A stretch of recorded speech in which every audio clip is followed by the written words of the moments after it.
أعوذ بالله من الشيطان الرجيم. بسم الله الرحمن الرحيم. الحمد لله رب العالمين، والصلاة والسلام على أشرف الأنبياء والمرسلين، سيدنا مولانا ونبينا وحبيبنا وشفيعنا وقدوتنا وأسوتنا محمد صلى الله عليه وسلم وعلى آله وأصحابه أجمعين. اللهم فقهنا في الدين وافتح علينا فتوح العارفين، واجعل أعمالنا خالصة لوجهك الكريم يا أرحم الراحمين. اللهم افتح علينا حكمتك وانشر علينا من خزائن رحمتك يا أرحم الراحمين. رب اشرح لي صدري ويسر لي أمري واحلل عقدة من لساني يفقهوا قولي، والحمد لله رب العالمين. آمين. قال المصنف رحمه الله تعالى ونفعنا وإياكم بعلومه في الدارين آمين. Alhamdulillah. Pertama-selamanya marilah sama-sama kita panjatkan kesyukuran kehadrat Allah Subhanahu wa taala, kerana pada malam ini Allah taala masih lagi memberikan peluang kepada kita. Allah taala masih lagi memberikan kesempatan kepada kita.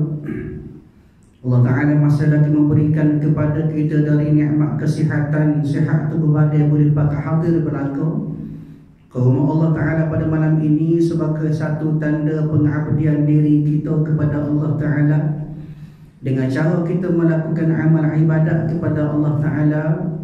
Dan Alhamdulillah sementara tadi telah pun kita semaya berjamaah maghrib. Kemudian kita berada dalam majlis ilmu yang dikatakan sebagai Rawdatul min Riyadil Jannah, satu taman daripada taman-taman syurga. Mudah-mudahan Allah Subhanahu wa taala mencatatkan kehadiran kita pada malam ini sebagai salah satu daripada amalan-amalan yang akan memberikan ganjaran pahala kepada kita, yang akan kita bawa, boleh sama-sama bawa menghadap Allah Subhanahu wa taala pada hari akhirat nanti insya-Allah.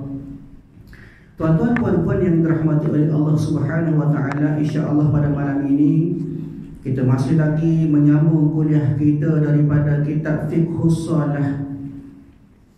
Berada lagi kita dalam bab qada semaya. Ini pada muka surat malam ini kita sambung muka surat 36. Walau bagaimanapun tuan-tuan puan-puan yang dirahmati oleh Allah Subhanahu wa taala, perlu kita ingat, perlu kita sedar bahawa berlakunya qada terkadang atas kelalaian kita, atas lupa kita, atas lala ghaflah kita kepada Allah Taala. Tak kira lah sama ada lala tersebut dengan cara lala kerana kita buat kerja urusan dunia. Dia kerja buat kita lala kadang-kadang kerana sifat kita sendiri ada juga. Ni jadi lala, kadang-kadang habis waktu dengan lagu tu. Dia lala, sama ada lala tu kerana kita lupa kita lala, ataupun kadang-kadang lala dengan masuk kita tak semaya. Dia kira lala juga tu lala kita kepada Allah Ta'ala. Maka tuan-tuan, Allah Ta'ala sebut daripada Al-Quran, daripada surah Al-Munafiqun ayat yang ke-9, kata Allah, Bismillahirrahmanirrahim. Ya ayyuhalladzina amanu la tulhikum amwalukum wala auladukum an dzikrillah wa man yaf'al dzalika fa ulaika humul khasirun, kata Allah. Shadaqallahul azim. Allah Ta'ala kata, wahai orang-orang yang beriman. Maknanya Allah Ta'ala tuju ayat ini kepada orang beriman. Allah Ta'ala katakan, janganlah kamu dilalaikan oleh urusan harta benda kamu dan anak-anak kamu daripada mengingati Allah Ta'ala, iaitu daripada menjalankan perintah Allah. Dan ingatlah, sesiapa yang melakukan demikian, maknanya sesiapa yang lala kepada Allah Ta'ala, maka mereka itulah daripada kalangan orang-orang yang rugi. Satu amaran daripada Allah Ta'ala supaya kita tidak lala. Ini tambah-tambah dalam bab semaya. Ini satu amaran daripada Allah Ta'ala. Allah Ta'ala kata kita daripada kalangan orang yang rugi. Maksud rugi, wahum khasiruna fil akhirah, rugi pada sisi akhirat. Atas dunia tak berasa. Dia malahan atas dunia buat sesuka, dene tak semaya. Tapi bila rugi, bila hari akhirat esok-esok, pakat bibit bawa amalan masing-masing dengan amalan semaya, waktu dengan amalan puasa, waktu dengan amalan zakat. Kita tak ada sekarang. Itu dikatakan sebagai rugi. Ini. Dan kita qada semaya juga dikira daripada kalangan orang yang rugi. Kenapa? Kerana orang qada ni berpunca daripada lala kepada Allah Taala lepas semaya sewaktu. Ini. Begitu juga Nabi sebut hadis yang masyhur daripada At-Tirmizi rahimahullahu taala, daripada Imam Ahmad, Imam Abu Daud, Ibnu Majah. Dia katakan inna awwala ma yuhasabu bihi al-'abdu yawmal qiyamah min 'amalihi salatu. Fa in salahat faqad aflaha wa anjaha. Fa in fasadat faqad khaba wa khasira. Kata Nabi SAW, perkara mula-mula, perkara pertama yang akan dihisab pada diri seseorang ialah pada hari akhirat ialah bagaimana semaya dia. Kalau semaya kita dua kali lala, tinggal semua. Pas kodo, cakap ada kodo, tak cukup lagi pun. Banyak sangat tinggal kita tu. Maka kalaulah semaya kita sempurna, maka dia kira orang berjaya dan menang. Dan jika semaya tidak sempurna, tidak benar, maka dia akan rugi dan menyesal pada hari akhirat. Begitulah banyak juga dalil-dalil daripada Allah, daripada Nabi sallallahu alaihi wasallam, nasihat kita semua. Nak suruh kita tidak lala. Tapi kita tu kita dah buat sekala lagu sekala kan. Ni tu kita dah buat Nabi lagi, Allah Taala lagi tu kita dah buat. Maka akhirnya kecundang kita kalau dua hari lagi tak ada menghadap Allah Taala. Sebab itu kita kena beringat dalam bab semaya. Walau bagaimanapun hak lepas dah biarlah nak buat wan tak boleh nak klik undur dah. Maka sebab itulah pada malam ini kita sambung lagi bab qada semaya. Dia jangan ada rasa kita lene semua. Jangan. Kalau rasa kita cukup dah pun qada. Jadikan qada sebagai satu amalan kita. Dan pada kuliah yang lepas kita sebut dah daripada hukum ataupun yang dikatakan sebagai qada semaya kita sebut dah. Dan insya-Allah pada malam ini kita sambung muka surat 36 baris yang ketiga daripada atas. Menurut Ibnu Hajar Al-Haytami rahimahullahu taala, Ibnu Hajar Al-Haytami ni antara orang hebat ilmuwan, orang agama yang merupakan salah seorang daripada ulama muhtabar. Ibnu Hajar Al-Haytami ini merupakan salah seorang ulama yang nama penuh dia Al-Imam Al-Faqih Al-Mujtahid Syihabuddin Ahmad bin Muhammad bin Ali bin Hajar As-Salmunti Al-Haytami Al-Azhari. Orang Arab dia terkenal masyhur dengan panggilan panjang. Atau lebih dikenali sebagai Syekh Ibnu Hajar Al-Haytami. Dilahirkan di Mahallah Abi Al-Haytam Mesir pada tahun 909 Hijriah. Meninggal ataupun wafat di Mekah pada tahun 973 Hijriah. Dan merupakan seorang daripada ulama terkenal pada fiqh mazhab Syafi'i dan juga ahli kalam, maknanya ahli ilmu akidah, dan juga salah seorang orang sufi. Dia katakan dia kata yang jelas pada pendapat beliau, maknanya pada pendapat Ibnu Hajar Al-Haytami, dia kata bahawa wajib ke atas orang yang meninggal semaya tanpa uzur. Tinggal semaya dengan sengaja, tidak ada kehuzuran. Dia bahkan kata ulama, apa dia uzur tu? Uzur ialah daripada segala sesuatu halangan sesuai dengan kaedah syariat Islam. Ni maknanya ikut kaedah betul-betul lah daripada syariat lah. Jangan uzur atas kita. Kadang-kadang kita rasa tak cakap sikit uzur. Tu tak kena. Maksud uzur ialah uzur sesuai dengan kaedah syariat yang menyebabkan seorang mukallaf tak boleh melakukan kewajipan atau boleh mengganti di kemudian hari. Maknanya ada masyakkah, ada keuzuran di sisi syarak, bukan uzur atas kita. Tak cakap uzur, bukan tu uzur atas kita. Ni pala sikit rasanya uzur. Maknanya tidak. Betulnya syariat kata uzur barulah uzur.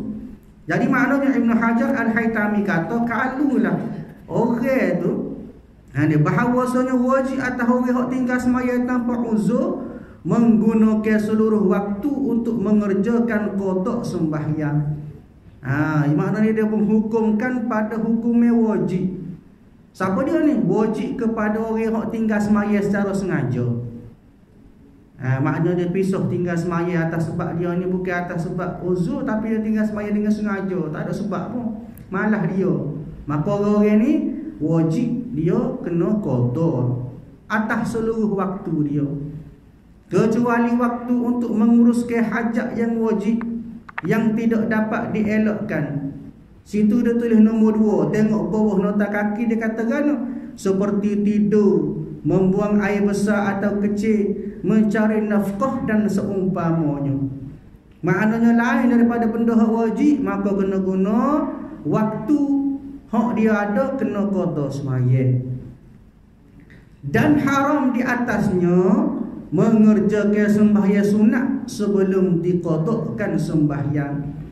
Ini antara pendapat yang diambil ataupun dipetik daripada kitab Fathul Mu'in karangan Syekh Zainuddin Al-Malibari. Di maknanya di sini kata Ibn Hajar wajib guna segala masa yang ada tu kena qada sembahyang belaka. Kecuali kita nak pergi tandah nak cari nafkah ataupun benda-benda hak wajib kita buat tak boleh nak elok baru tak apa. Kalau tidak kena guna masa yang ada kena qada sembahyang. Bahkan kata Ibn Hajar Al-Haytami haram atas sembahyang sunat sebelum qada sembahyang. Hak ni kadang-kadang menjadi satu isu kerana Syekh Ibn Hajar Al-Haytami merupakan salah seorang ahli fiqh yang syadid. Kalau kita kat kalangan ulama fiqh Syafi'i, antara hak backingnya dia lah. Dia pun bukan dia kata sekadar dia kata tak, dia ada hujah dia berdasarkan daripada kitab Fathul Mu'in. Kitab Fathul Mu'in dikarang oleh Syekh Zainuddin Al-Malibari, orang hebat juga. Dia salah seorang daripada ulama Syafi'iyah yang mutaakhirin. Maknanya dia ada pegangan dia ada hujah dia. Bukan sekadar dia kata tak boleh, kena wajib. Ini antara pendapat yang syadid, yang backing. Itu pendapat yang pertama, maknanya daripada Ibn Hajar Al-Haytami. Pendapat yang kedua pula menurut Habib Abdullah Al-Haddad. Habib Abdullah Al-Haddad pun antara ulama yang muktabar juga. Nama dia Habib Abdullah bin Alawi Al-Haddad, lahir pada tahun 1044 Hijriah. Dia tinggal ataupun antara ulama yang masyhur di Hadramaut Yaman. Salah seorang orang sufi yang hebat, antara pembawa akidah yang hebat ahli sunnah wal jamaah mengikut Abu Hasan Al-Asy'ari, manakala fiqh dia amat hebat, ahli fiqh dari bab mazhab Syafi'i. Dia kata orang yang meninggal sembahyang tadi diberi kelonggaran untuk mengerjakan qada sembahyang fardunya menurut kemampuan dan kelawasan masanya tanpa memberatkannya. Ni dia agak kenda sikit, tegah dia kurang sikit.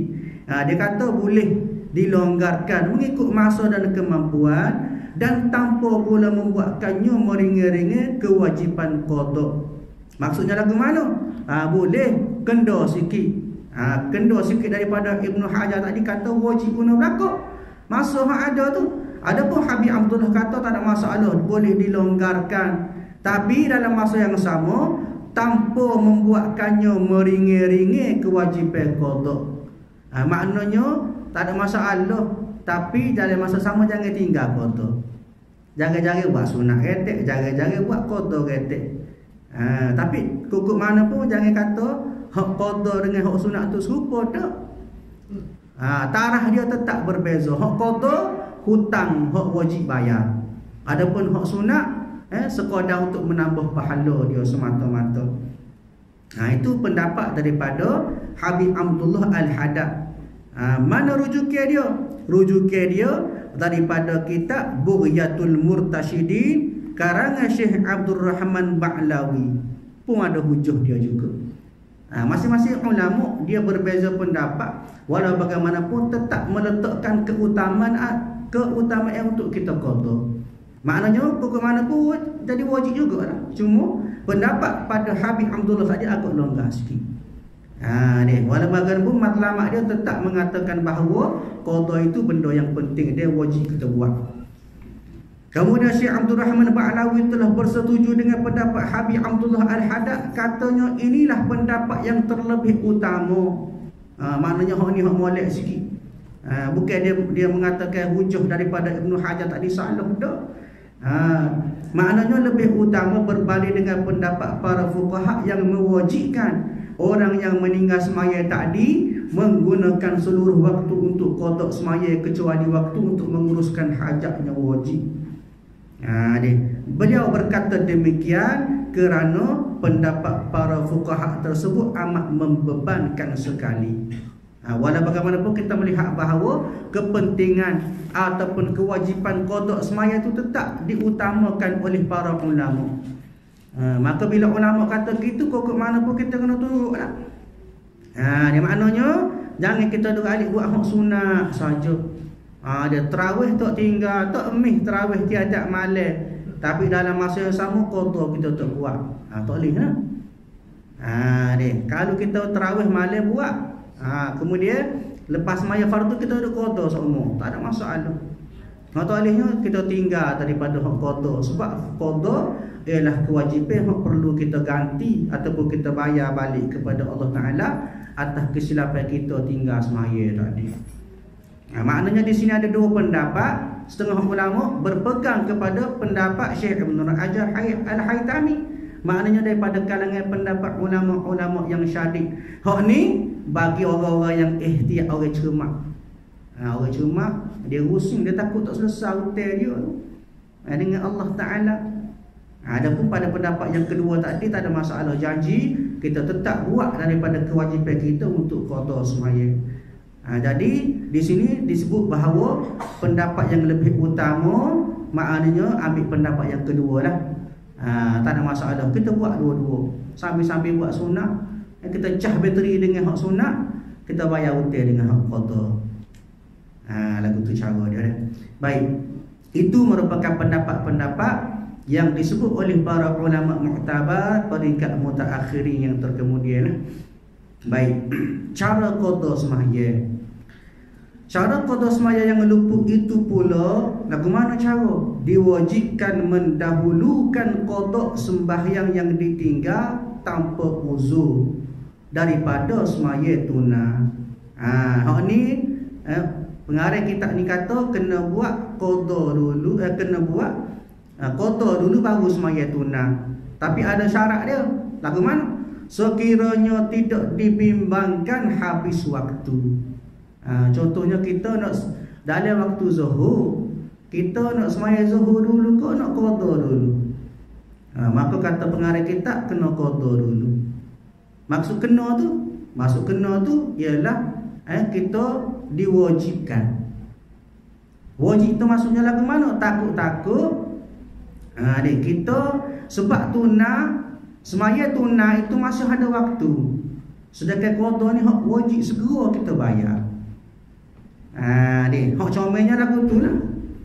Dibimbing takut habis waktu. Tapi kalau lah tak habis waktu, dia tak ada masalah lah. Setengah orang kata tak ada masalah nak buat dulu ke dia ke. Janji jangan mengubah ataupun jangan meluputkan waktu semaya tunai tadi. Contohnya 5 minit kena habis zuhur, kita duk kacau qada. Tak boleh. Selesai hak tunai dulu. Pasalnya takutnya kita duk nak qada hak benda hak perlu qada dah. Dalam masa sama tiba-tiba semaya tunai hak tu pun jadi qada juga. Berat. Di 2 kali qada. Ibaratnya kalau perumpamaan kena teh 4 tular, teh dah sekali bok pula sekali 4 tular, tidak kata nak elok dah. Maksudnya kena buat hak tunai tu, jangan benda geleceh waktu. Selesai hak tunai barulah semaya qada. Jadi hak ni dia tidak buat penetapan lah. Cuma hak ni mengikut pandangan daripada pengarang kitab ni lah. Sekiranya takut-takut waktu habis, maka kena sembahyang hak tunai dulu baru boleh qada. Adapun kalau waktu panjang kita nak qada dulu pun tak ada masalah. Dia cuma hak baiknya kita awalkanlah waktu sembahyang tunai tu, tak boleh nak melewat-lewat kan. Dia maknanya tak ada masalah buat. Dia sekiranya kalau takut habis waktu sembahyang tunai dulu, kalau waktu panjang lagi tak ada masalah, boleh sembahyang qada dulu. Tetapi sekiranya sembahyang qada yang ditinggal kerana uzur, hanya sunat sahaja, mendahulukan qada kepada tunai. Cuma sini dia berbeza di sini ialah sama ada kita tinggal tu dengan cara kita tinggal tu sebab tanpa uzur ataupun kita tinggal tu dengan uzur. Pengarang kitab ni kata kalau tinggal tu dengan tanpa uzur, maka kena buat sembahyang sebelum pada tunai, sebelum pada sembahyang tunai. Kalau kita tinggal dengan sengaja, zuhur tu panjang lagi masa, maka kena sembahyang qada dulu. Baru sembahyang zuhur. Kalau kita tinggal tadi kerana uzur, demam ke, accident ke, tak nak sembahyang, maka dalam keadaan itu tak ada masalah. Mana boleh mendahulukan daripada hak tunai tadi, tak ada masalah. Kenapa? Kerana tinggal kerana uzur. Adapun kalau tinggal tidak kerana uzur, maka wajib qada tadi kita pisah tinggal. Tu pun tengok pada keadaan masa. Kalau masa panjang, buat lagu itulah. Kalau masa pendek, segerakan hak sembahyang tunai tadi, baru sembahyang qada. Baik. Dan diwajibkan juga didahulukan, maksudnya diutamakan qada sembahyang ditinggal tanpa uzur daripada sembahyang yang ditinggal dengan uzur. Hal ni pun dua perbezaan. Maknanya kena utama sembahyang hak wajib tinggal atas lala kita. Hak pisah tinggal tu, hak tu wajib qada utama berbanding dengan kita tinggal kerana ada uzur. Hal ni kita tengok ataupun dari segi hukum fiqh dia panggil aulawiyat, keutamaan. Maknanya kena qada hak kita tinggal dengan sengaja dulu, selesai tu barulah kita qada tinggal kerana uzur.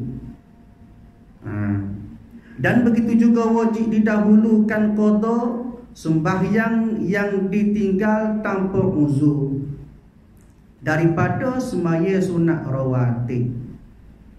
Hak ni kalau kita nak sembahyang sunat rawatib, maka kata pengarang kitab ini kita kena sembahyang qada dulu. Jika sembahyang qada tadi kita tinggal kerana sengaja tanpa uzur. Tetapi sekiranya sembahyang qada yang ditinggal itu kerana uzur, maka hanya sunat sahaja, didahulukan sembahyang qada daripada sembahyang sunat rawatib. Di sini menunjukkan bahawa perbezaan antara wajib dengan sunat. Faham? Sunat rawatib itu sembahyang sunat, qada sembahyang wajib. Kalau kita tinggal qada dengan sengaja, kita tinggal sembahyang kerana sengaja tanpa uzur, kemudian kita nak qada, bila bunyi bel maka wajib kita qada dulu. Selesai sembahyang qada, baru kita sembahyang rawatib. Rawatib ini kapit waktulah. Kalau puasa tak ada, tak ada masalah, kita sembahyang sunat dulu. Sebab tapi kau ke mana kena qada juga tu. Sembahyang sunat rawatib dulu. Tapi hak utamanya kalau boleh sembahyang qada dulu.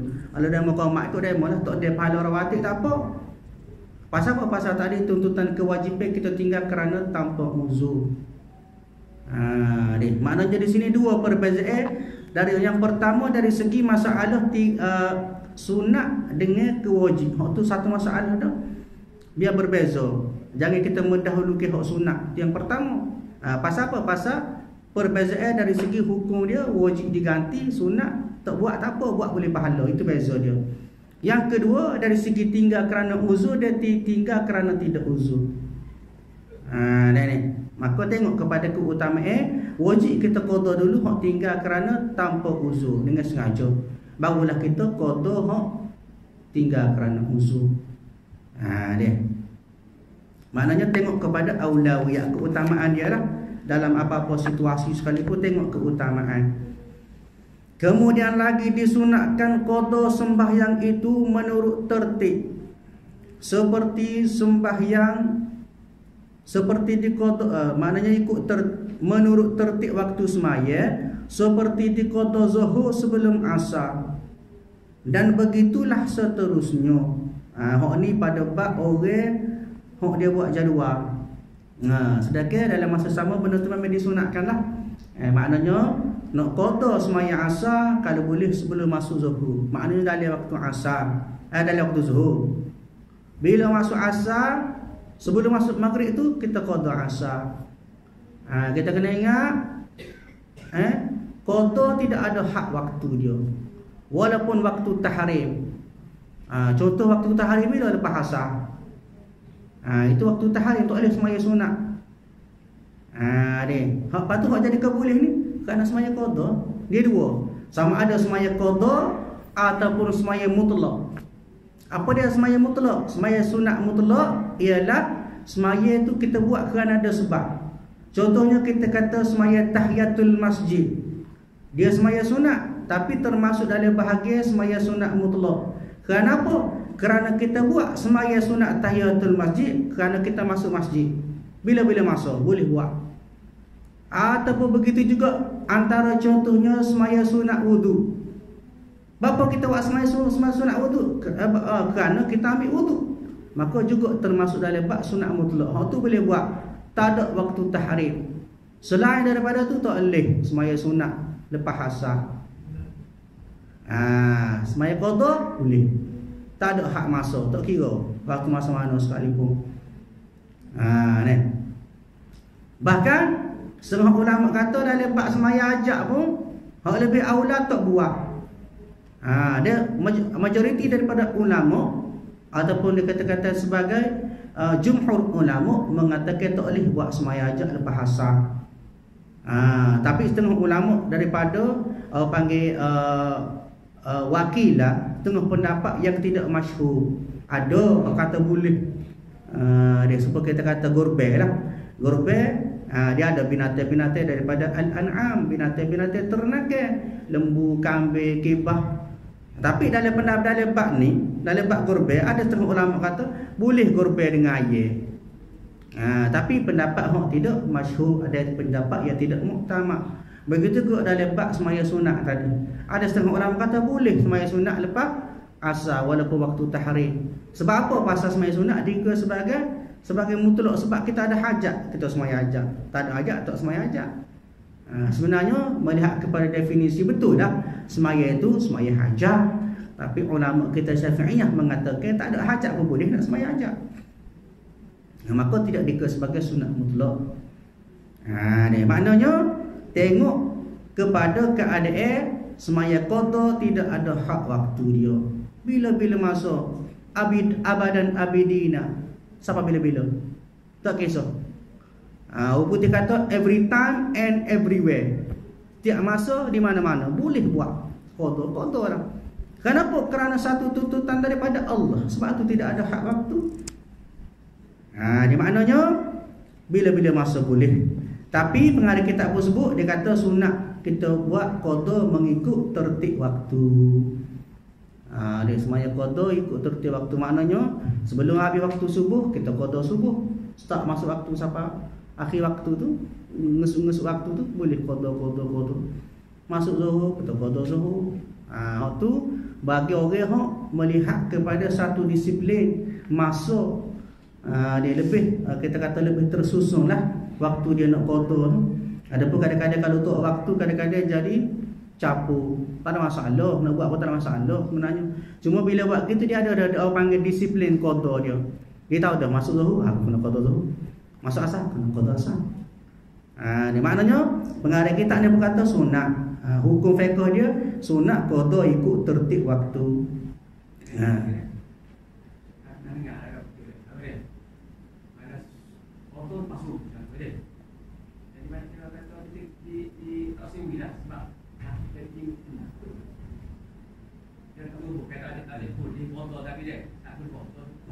Boleh. Tapi ni bukan tim, hanya bukan baca semua.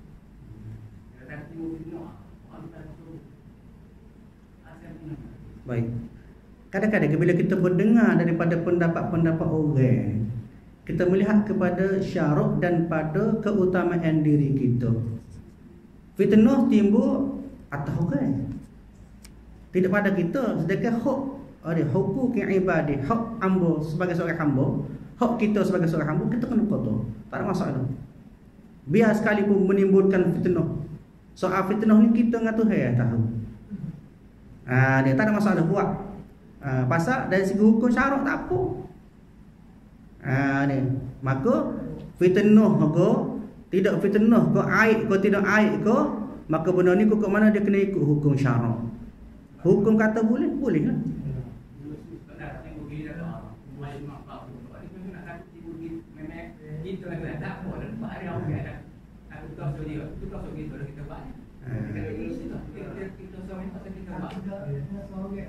Kan gitu, macam apa? Ada kita macam apa deh? Macam apa? Itu aja kan? Ada aku jadi kau jadi jangan tak boleh gini. Dia dosa kerana kita tu, siapa dia yang meletakkan dosa tersebut? Allah Ta'ala. Jadi Allah Ta'ala yang lebih tahu keadaan kita. Kita duduk semuanya. Jadi tak usah fikir orang. Hak penting lesah hutang kita dengan Allah Ta'ala. Ni. Orang nak kata belaka. Dan sebagaimana kisah Hasan Basri rahimahullahu taala, dia bawa dia dengan ayah dia nak bawa keldai. Lalu kok orang ramai. Mula-mula ayah dia naik. Mula-mula dia naik. Ayah dia rik.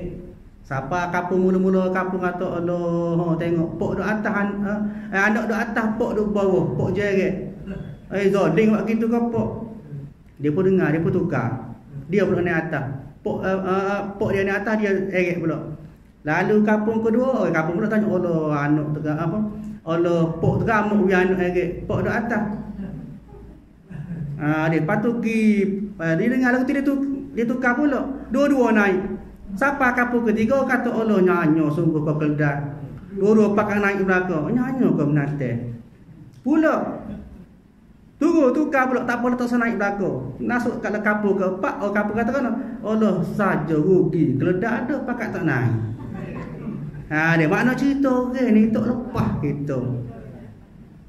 Dia orang tu kata kita orang ni kata gini, makna cara selamat kita tengok hak kita sendiri.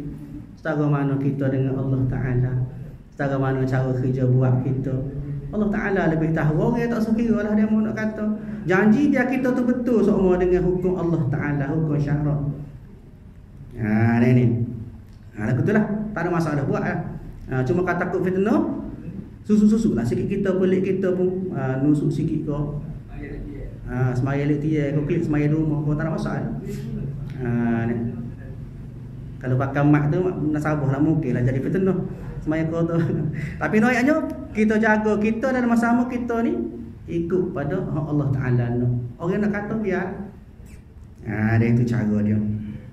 Dan begitulah seterusnya. Malahan tertib itu sunat kita jaga, kita pelihara. Buat jadual lagu tu pun tak ada masalah. Boleh pahala.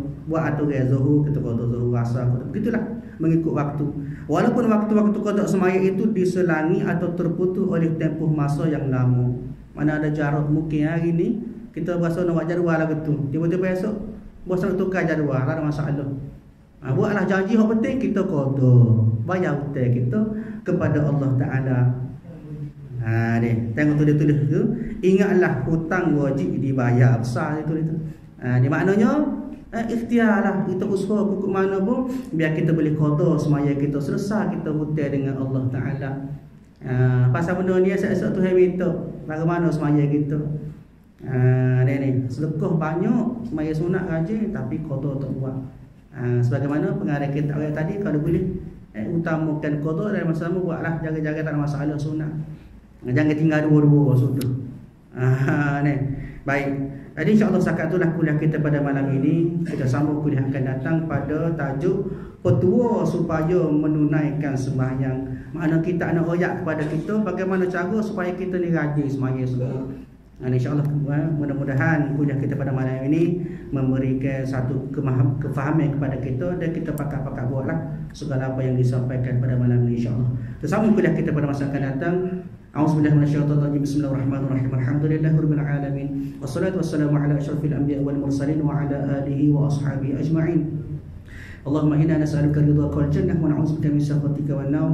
Allahumma innaka 'afuwun karimun tuhibbul 'afwa fa'fu 'anna wa 'an walidina wa 'an jami'il muslimina wal muslimat wal mu'minina wal mu'minat bi rahmatika ya arhamar rahimin. Rabbana atina fid dunya hasanah wa fil akhirati hasanah wa qina 'adzaban nar. Wassallallahu ala sayyidina Muhammad wa ala alihi wa ashabihi ajma'in. Walhamdulillahi rabbil alamin. Assalamualaikum warahmatullahi wabarakatuh.